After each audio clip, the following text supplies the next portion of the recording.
you say, but we want to welcome you and welcome our very special guest, our COO, Mr. Steve Matlaga. Cheers, everybody.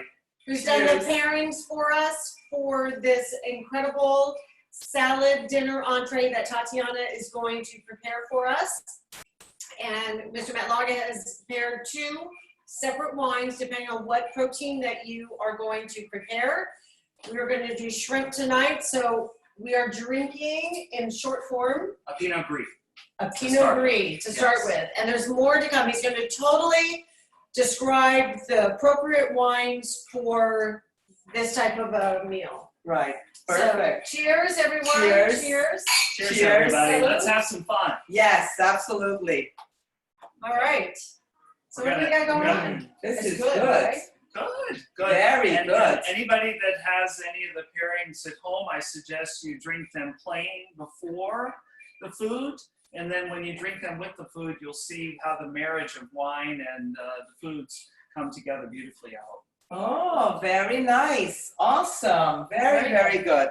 Okay, guys. So I hope everybody got the email of what we're going to cook today, okay? So it is a salad, and some people think that a salad, what's a salad, right? But a salad can be an incredible meal, very fresh, very light.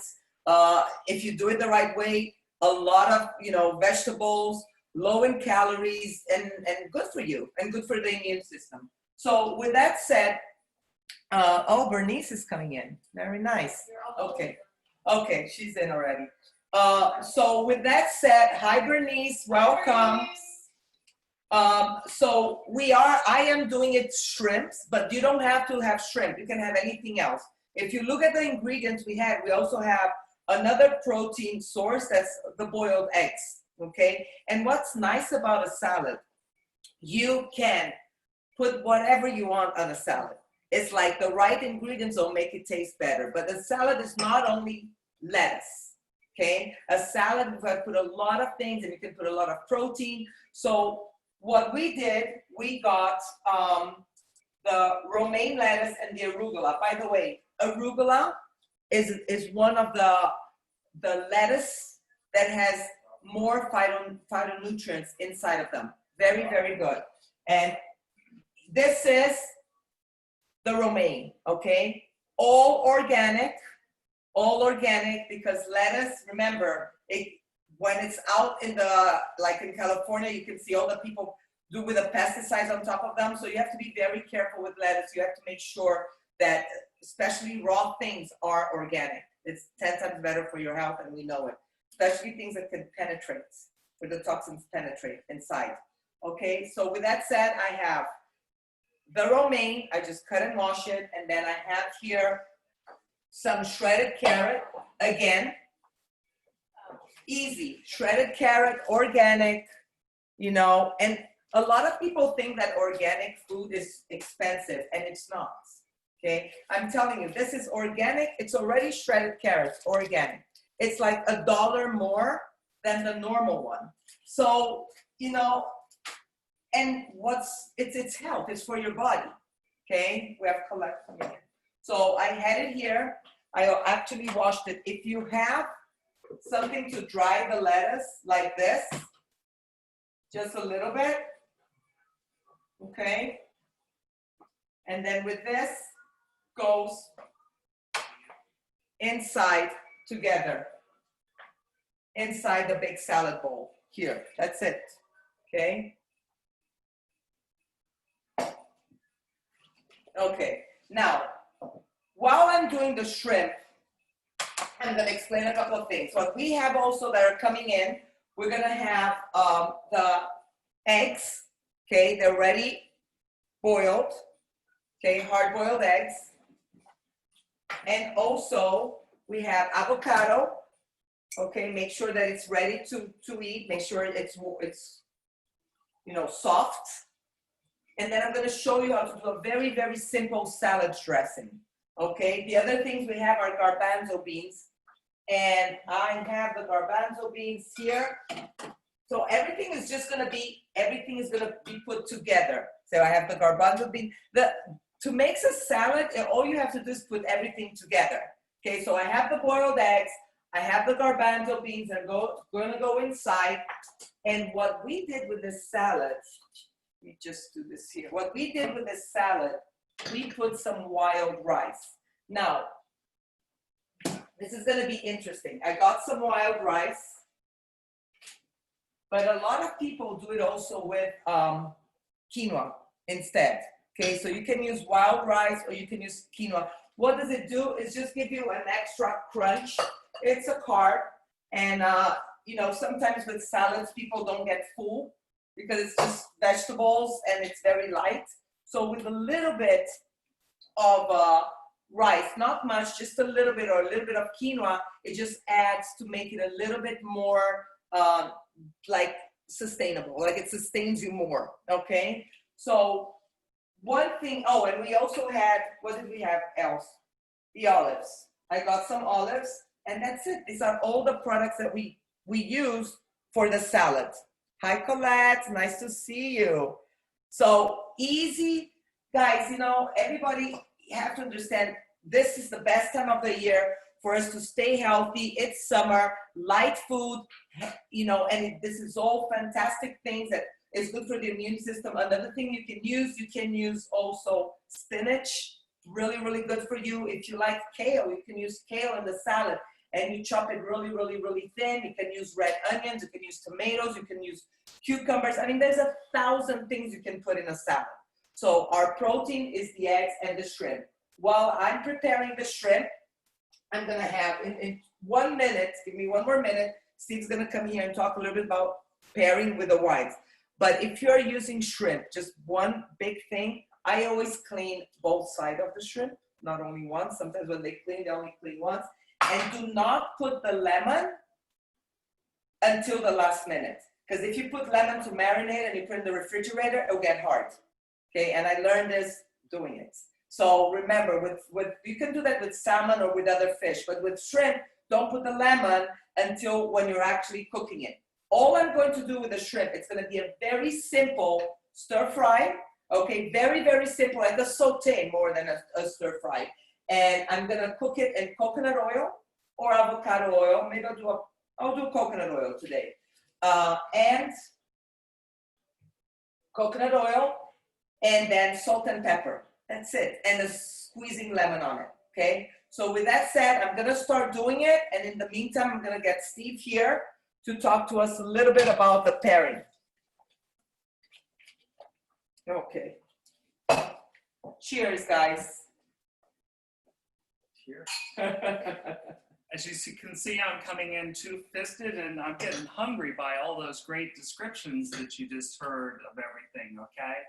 And as Tatiana described, I'm going to talk a little bit about the wine pairings, and I think that, you know, you want to preface this that, you know, everybody has a different palate, everybody has different tastes. When they asked me to do this, I asked what the protein is, and she said, well, you can add whatever protein that you want. And then she told me shrimp. And so the main pairings that I created were, you know, a little bit interesting because, you know, a salad dish with shrimp on it, you know, finished in olive oil and lemon. I think a more traditional or a more common or a very popular pairing is a Sauvignon Blanc or an oaky Chardonnay. And I wanted to try and do something different. So the first wine that we have is Pinot Gris. Many of you may be aware of what a Pinot Grigio is. Maybe you like an Albarino, and maybe you even like a Sauvignon Blanc or a Chenin Blanc. But a Pinot Gris is a beautiful complement to the food that we're preparing tonight. This particular one is from Oregon in the Yamhill Carlton region. Okay, and so the description from the winery is complex and expressive, offering notes of citrus blossom, honeydew, melon, Asian pear, and hints of minerality. And this one I picked in particular because Pinot Gris can be sweet. You can have the pear and you can have the citrus, which is also, you know, predominant in a lot of Sauvignon Blancs. But this one has a little bit more earth in it. Oregon, the mountains, it's got some minerality. You know, maybe when you taste it, you get a little bit of a slate. If you like the taste of the earth, it adds more body and more acidity into this particular wine, and it handles or it stands up to stronger foods really, really well. And so the proof in the pudding, and it'd be great in your comments if you tell us what it is that you're drinking at home, and we could talk about those. But, you know, as I mentioned earlier, it's great to have this now first as a taste and then set it off to the side, you know, until you get the shrimp done on the top of your salad. The second kind of pairing that I like to do with these, rather than staying with straight whites and going on with Tatiana's theme that summer is fun, it's light food, it's healthy, and so on and so forth, is that as a married man, my wife really loves rosés. I'm really a big red wine drinker, but I've had to get to know the spectrum of whites just to keep my marriage alive and everything. And so everybody is familiar with the Whispering Angel Rosé. That's the top rosé that we have selling at the Island Grill in the club. It's actually the top worldwide brand of rosé from the Côte de Provence region. You know, and what you may or may not know is that this particular rosé is made up of three basic different grapes. It's a blend of these three grapes, and it's the classic French blend. So the grapes that make up this particular rosé are Grenache, Cinsault, and Vermentino. Okay, and so you'll see tonight that this is more grapefruit. It's soft. It's got some acid. It's got some layers in it, but it is really, really refreshing to drink. Now, I think out of the two of them, from my palate, and a lot of people taste white wines or rosés more in the front of their mouth because that's a lot of where your sweetness receptors are, right? And so when you taste this, if you have both the wines, I think you'll find the Pinot Gris a little bit heavier than the rosé. But when we're talking about rosés, which is a very popular category, I thought I'd expand and just try and impart a challenge or maybe some knowledge to you now that you know that the grapes in, you know, the rosé, the Whispering Angel, are Grenache, Cinsault, and Vermentino. I thought I'd talk to you about some other regions and some other grapes that you might explore. And you can see, you know, the color here against these beautiful white cabinets in this kitchen. This is a very, very, very light rosé. And that lends, the color helps tell you, as well as your flavor in your nose, you know, the aroma will tell you that it's very light.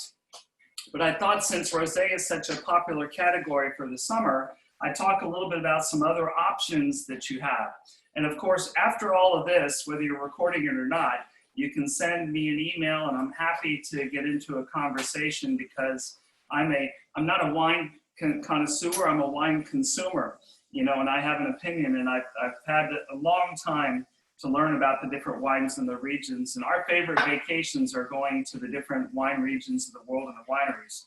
Well, you sound like a wine connoisseur to me. Yeah, well, you know, I hate to tell you how many bottles I've drunk to get a little bit of knowledge that I have, right? Sounds like fun. So one of the things that I like to do also is share what I think are readily available and unique wines that are relatively inexpensive. So the Whispering Angel, anywhere between $19 to $22, you know, wherever you buy it. It's a reasonably priced rosé.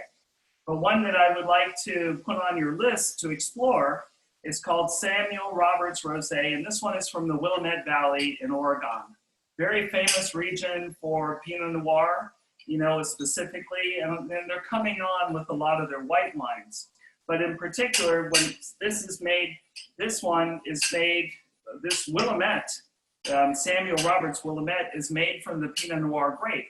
And those of you that know Pinot Noir know that it is a red grape. And by the way, this Pinot Gris is also a what you call a medium bod red grape.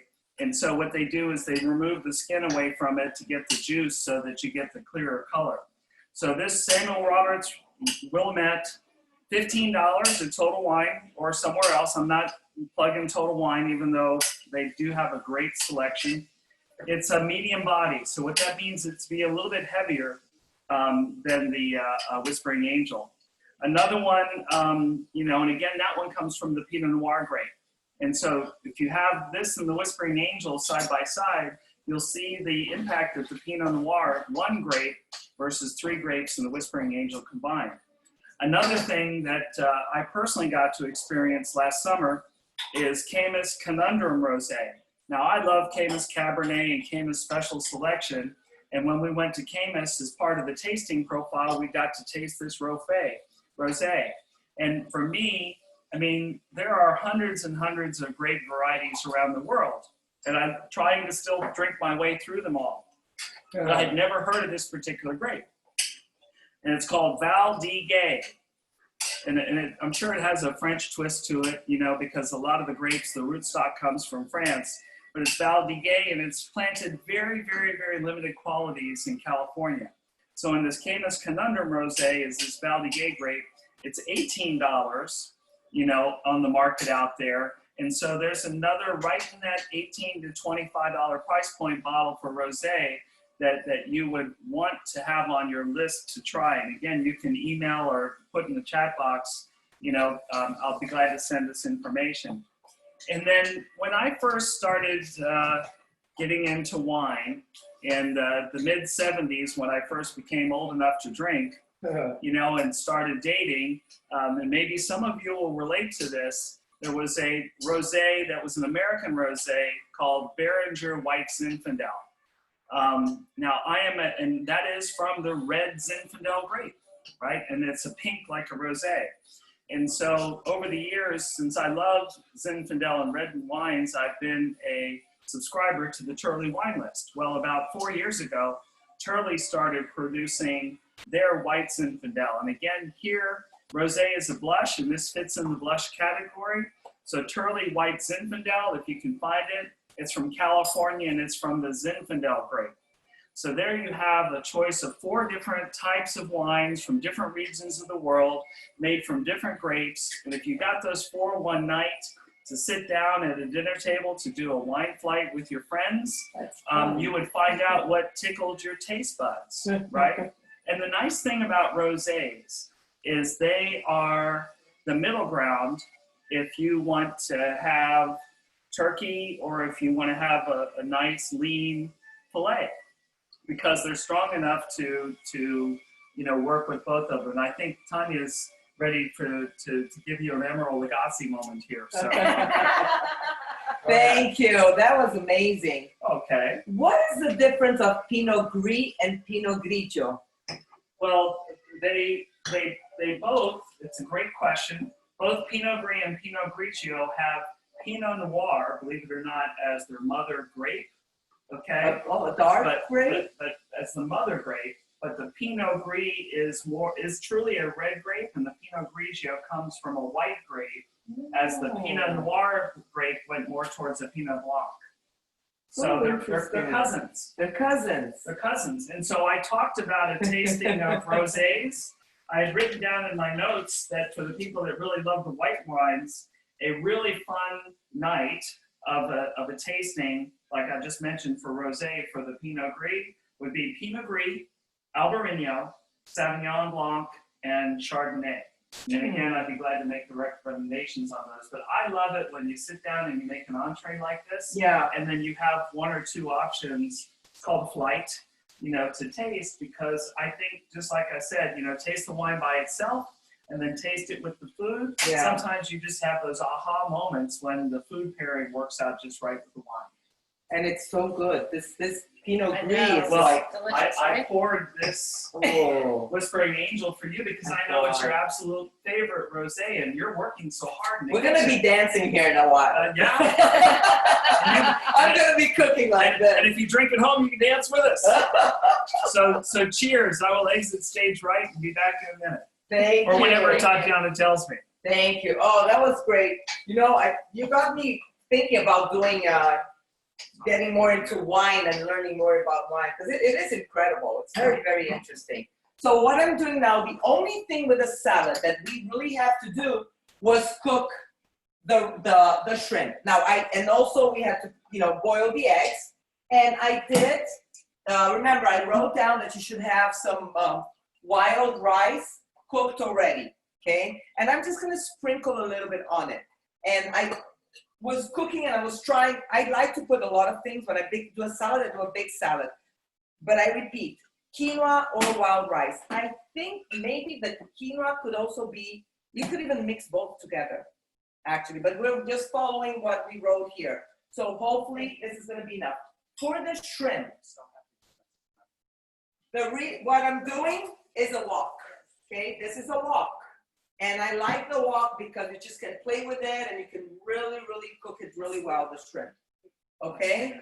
So if you have a wok, doesn't have to be that big, but I do a lot of vegetables in the wok and I just throw things inside, okay? So a wok is an incredible thing you can have to do a lot of things. And the shrimp, it's almost done. I like to get it a little bit brownish. And the last thing that I'm gonna do, well, this is the Whispering Angel. I never liked rosé, never. And one time I got this as a present and I was like, oh my God, it's so good. And I love wine. I mean, I'm not a connoisseur like Steve is, but I do spend money on wine because, you know, some wines are like vinegar. It's not even worth it to drink. So this is phenomenal. It's very good. I really like this wine.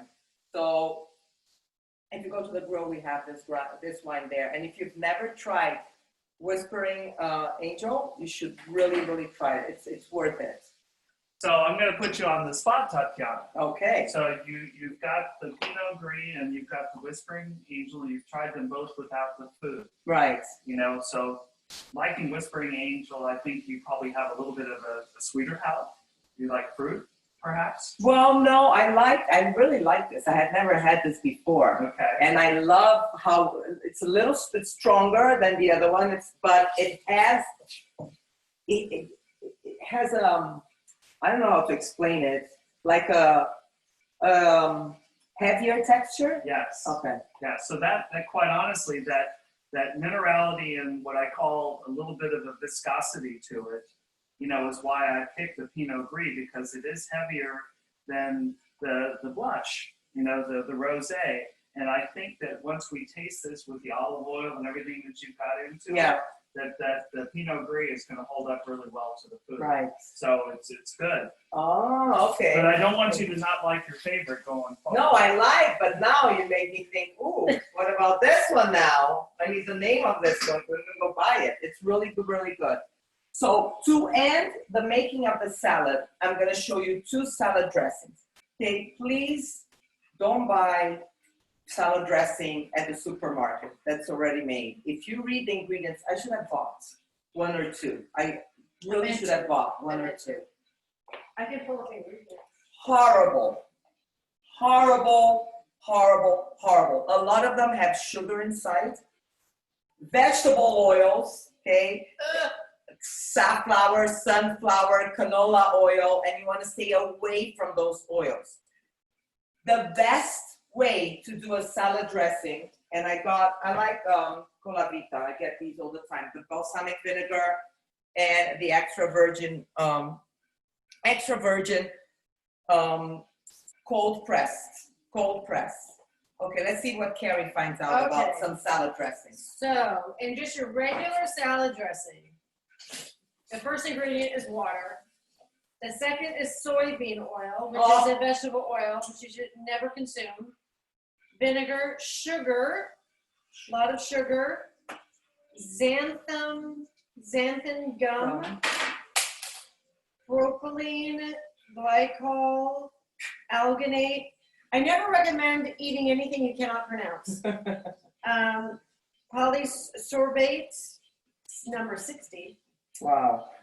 Citric acid, potassium sorbate, calcium, disodium, and then natural flavorings, which I have no idea what those would be. Usually when So- people write natural flavorings, it's something that's not good. Exactly, Okay. exactly. So this is the way to do it, right? So they here. write natural flavorings. Right, right. Yes, So natural. I'm gonna watch this. Okay, so everything is ready. I even turned this down. You know, it was in the wok.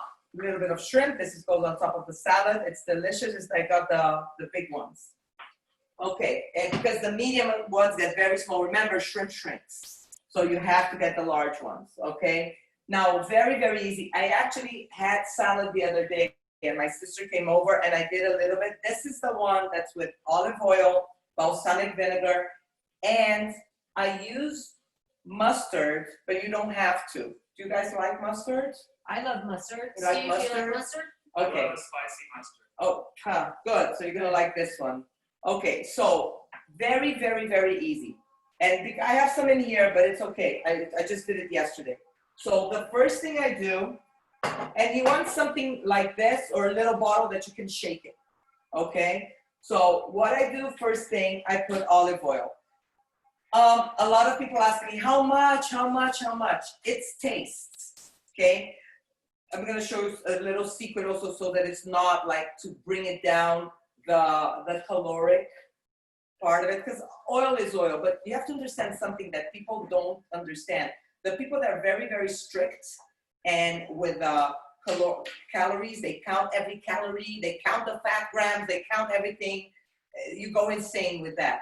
But if you have a salad without an oil, and a good oil is an olive oil, it doesn't digest well.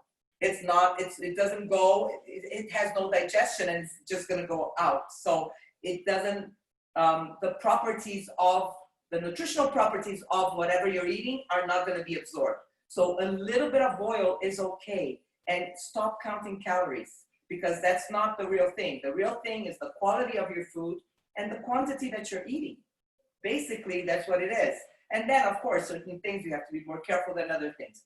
But I'm just gonna show you really quick because this is really taste and it has a little bit, but you see, I just made half the other day. So I'm just gonna add, and people are like, oh my God, it's a lot of oil. It's a salad dressing, guys. It's supposed to have oil. A secret, if you don't want to have a lot of oil, what you do, you see, it doesn't even mix with the bottom one because I have to mix it up to mix it. You can add vegetable broth or even some water, okay? I like vegetable broth because it stays thick. And then, so usually it's about half olive oil and half balsamic vinegar. And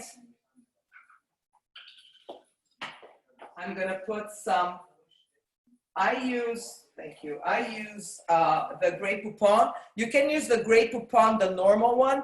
This is the Country Dijon.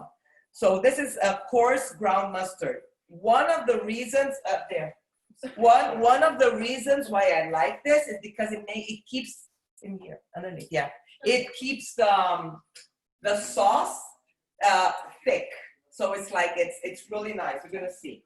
So 1 spoon, okay, in here. I'm gonna put it right here just in case it falls. Oh, perfect. Okay, 1 spoon. And then what I do, I like it like this. I don't add water. I don't add anything. I just like to put a little bit and I mix it up. Okay, I mix it up. Okay, and it's done. So what I do to taste, to see if it's good, I get a little piece of lettuce and I taste it. Actually, I think it's good. And you can taste if it's too oily or too vinegary or too much mustard, and then you play with it, okay? But I think I did a good job. Years of doing this. Okay, guys, so with that said, voila. The last thing we have to do is put everything together. This is a salad. This is just the base, okay? And people are like, oh my God, that's so much salad. Believe me. I do this thing once in a while, and my daughter and I, we finish the whole thing. It's a meal, okay? It's not a side salad. It's a meal, and it's a super nutritious meal. So what I'm gonna do with this salad, all I'm doing now is I'm adding, oh, and I'm gonna tell you about, well, I don't have to do it. I'm just gonna tell you another way of doing the salad. Olives, olives. Just olives, and then I mix it all together.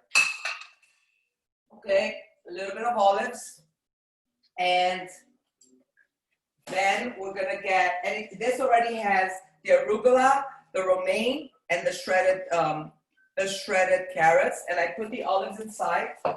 The other thing we had to put inside would be the eggs. Okay, so I have 3 boiled eggs. I put down for you 2 boiled eggs. We're 3 people here, so I did 3 boiled eggs. So we're gonna cut the eggs and we're gonna add in, okay? And then we got the olives, and then we have the avocados that we're gonna put in. And then we have the shrimp, and then we have the rice, and voila, you have an amazing salad. If you have leftovers for the salad, you can put it away and you can have it the next day, okay? And also, like sometimes people like to have like a little piece of bread with it, right? A little piece of something. Well, I like the pita bread, but I like the one, there's one that they sell in Whole Foods. And what I do, I put it in the oven and I make it like a cracker. So this is a pita bread. I have already there cracked, but it's like, look, see? It's like a cracker. And I just put it in the oven at 350 for like 15 minutes and it becomes like a cracker. And this pita bread that you get at Whole Foods, read the ingredients, guys. It's so important to read labels. This one, there's no sugar, there's no oils, there's nothing. It's just yeast and flour and whatever, you know, and salt. Just what you need to do bread. And you just have some crackers ready for the table. So we have this ready. The avocado, we're gonna put an avocado inside too. It's like a lot of things going inside. And it's all healthy stuff, okay? Make sure when you buy the avocado, if you're using it the same day, that it's nice and ready to eat, okay? Easy way of doing it, I cut it right up here, like this. And then I can scoop it and put it inside. Okay, and it comes out already all cut. Like a chef thing, voila. See? You do the same thing with the other side. We're almost ready. You guys hungry? Woo! Yes. We are hungry. Okay, Steve, you want to finish up with anything else about the wines? I'd be glad to. Okay, well, he's finishing up. I'm finishing up the salad and we're gonna eat. So as I mentioned earlier to you all, I think it's fun to break conventions. I grew up in a European household. In my early life, I was taught that, you know, white wines with white meat, red wines with red meat. And for those of you that have a different protein, like a tuna, or again, you know, a very lean, beautiful filet mignon or some other kind of really good lean protein, then a red wine would also pair with this beautifully, okay? And this is a Pinot Noir that I brought for the ladies and I to try. But more importantly, just find what tickles your palate and have fun with it. And try different variations. Like I said, there's over 300 different types of grape varieties around the world. In America, we stick to about 5 or 6 of those grape varieties as your mainstream Cabernet, Merlot, Chardonnay, and so on and so forth. And there's so much out there to explore. And quite honestly, wine right now, unless it's really premium California Cabernet, is as inexpensive as it's been in a decade. So this is a beautiful time to go down a different aisle in Total Wine or ABC or Costco, quite honestly, that has some great selections. But drink, be healthy, and be merry. Awesome. Right. Thank you so Cheers. much. Guys, look at this. Beautiful. Look at this. Wait, I would clap Wow, if I didn't wow, have my- that's gorgeous. Look at this. Gorgeous. Yes. And let me end by saying this. If you don't want to use balsamic vinegar, you can do olive oil, sea salt, and some lemon or lime, okay? It's delicious, it's light, it's healthy, okay? And you're gonna have strength tomorrow to come work out at the gym. Right. Okay, guys, so we're gonna go Right. eat all this food right now Bon and drink all the appetit. wine. Right. And if you've had fun, tell your friends next time so we have more people on. Right, absolutely. Right. Cheers, everybody. Cheers to your Thank health. you. To your health and happiness. Yes. Have a great night. Have a great night, everybody. Good, Colette. Bonne nuit, Colette. On se voit dans l'eau, Colette. Colette Liffman. Yes. Schönen guten Abend, mein Liebschatz. Cheers.